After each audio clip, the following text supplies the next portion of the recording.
Olá para você, 25º domingo do Tempo Comum. O Evangelho está em Marcos, capítulo 9, dos versículos 30 a 37. Quando os sinais da morte estão diante de nós, é difícil ter esperança na ressurreição. Quando passamos por tempos de injustiça, tempos de sofrimento gratuito e também de opressão, é difícil continuar a ter esperança e confiança. Tudo parece ter acabado. É o tempo das trevas. Assim, quando Jesus fala de sua paixão, de sua morte, os discípulos se concentram nesse horizonte de morte. Essa palavra ressoa em seus corações com tanta força que ofusca justamente esse grande presente que Jesus trouxe, que é a ressurreição. Mesmo em nossa própria vida, quando passamos por momentos difíceis, somos mais propensos a ceder à tristeza e ao desânimo e achamos difícil permanecer firmes na certeza de que Deus não nos abandona. Nosso Senhor, Ele tenta compartilhar a sua dor com os discípulos. Agora, os discípulos, em vez de se solidarizar com nosso Senhor, revela justamente uma distância. Seus corações estão em outro lugar. Por isso que nosso Senhor é mostrado aqui numa profunda solidão, né?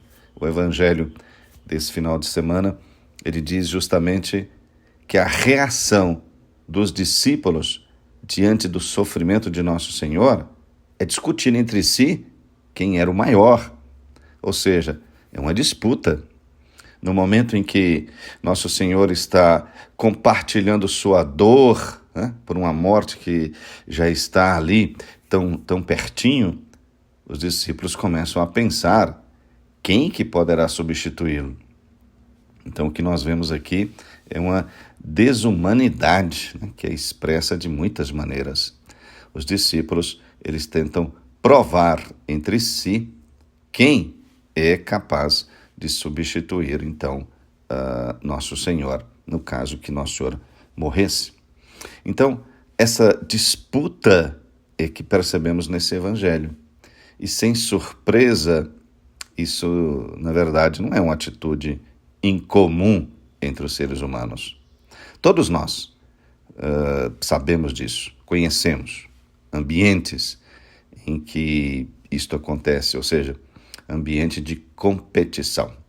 Em muitos lugares, as pessoas competem e difamam umas às outras, apenas para ter mais espaço para aparecer. Afinal, estamos acostumados a essa competição desde muito cedo. Desde os primeiros anos na escola, nós fomos levados a acreditar que o objetivo na vida é se destacar justamente pisando no outro. Aprendemos a implementar estratégias para eliminar adversários em potencial. Alimentamos-nos do ciúme, da inveja, né, das críticas, quando nós não somos os melhores. Então, é assim que crescemos, nessa crença demoníaca de que o outro é um adversário a ser eliminado. Muitas de nossas interações são baseadas justamente nisso, de que o outro deve ser eliminado. Para emergir, é preciso destruir. Essa é a crença que o demônio instala em nós, para que os seres humanos destruam uns aos outros.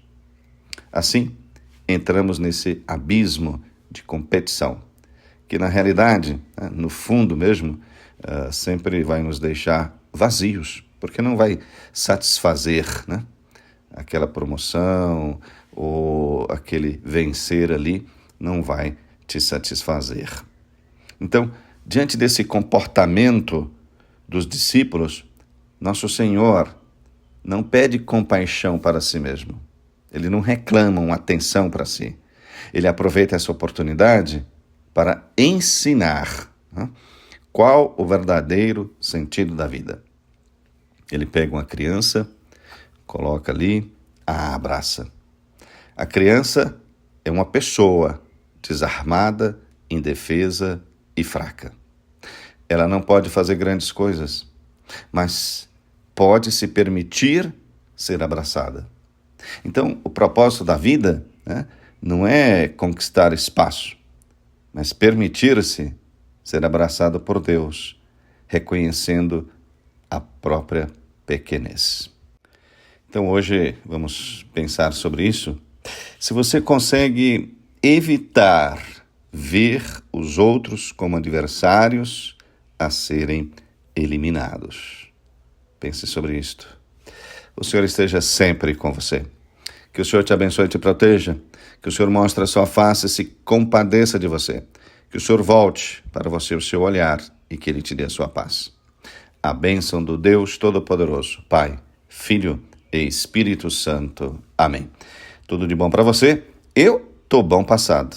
Paz e bem.